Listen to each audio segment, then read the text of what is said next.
So, have you ever really thought about what happens when a massive, powerful empire just vanishes? Today, we're diving deep into the early Middle Ages to see how society had to completely reinvent itself. And we're not talking about kings and queens, but about how ordinary people on the ground figured out how to survive. I want you to picture it. It's around the year 500. The Western Roman Empire, the superpower that had connected the whole world with roads, trade, and laws for centuries, it's gone. So what happens next? What on earth fills that huge power vacuum? Well, that question leads us to one of the biggest shifts in European history. You see, the fall of Rome wasn't just some date in a history book.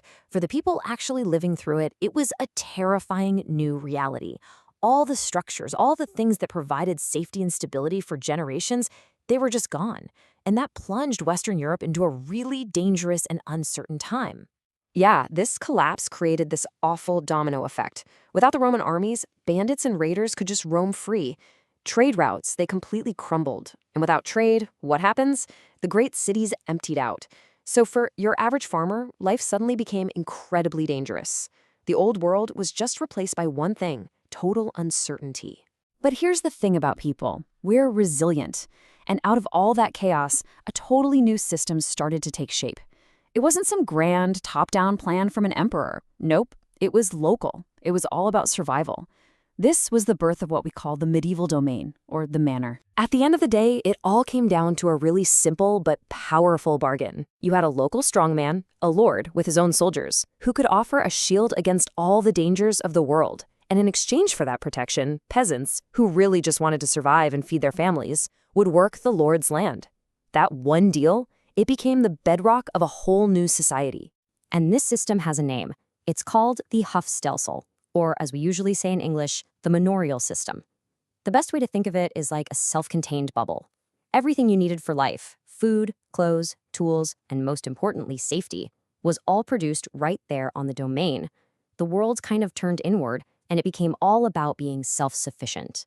So let's try to put ourselves in their shoes for a second. If you were a farmer back in, say, the 7th century, you faced this life-altering choice. It was a trade-off that is pretty hard for us to even wrap our heads around today. No, seriously, think about it. What would you choose? Would you try to hold on to your freedom, own your own little plot of land, but live with the constant threat of starving or being attacked by raiders? Or would you trade that freedom for the safety of a lord's protection, even if it meant you were basically giving up control over your own life? So you basically had two paths you could take. On the one hand, you could be a free peasant, or a frie boer. You own your land, you make your own choices, but you are completely on your own if trouble comes. On the other hand, you could become a serf, a hoorheboer. You don't own the land, you live on the Lord's land, you owe him rent, you owe him labor, but you and your family are safe. You're protected. And for a lot of people, that security was the only choice that made sense. All right, so what did one of these self-sufficient little worlds actually look like? Come on, let's take a quick tour of a typical domain and see how all the pieces fit together. Okay, so right at the heart of it all, you have the manor, the Lord's big, fortified house. That's the center of power. Nearby, you'd find the workshops, the mill for grinding grain, the brewery, the weaver. All of these were owned by the Lord, and peasants had to pay him to use them. Of course, you'd have a church, which was absolutely central to medieval life. Surrounding all of that were the farmlands, where everyone worked. And then you had something really, really important, the common lands. These woeste grond, or wild lands, were absolutely essential. These weren't neatly plowed fields, they were shared resources for the whole community.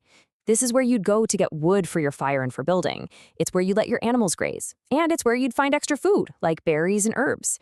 This land was the community's safety net. It was crucial for survival. So we've seen how the domain worked on a small, local level. Now let's just zoom out for a minute to really understand the huge, long-term impact this system had on everything.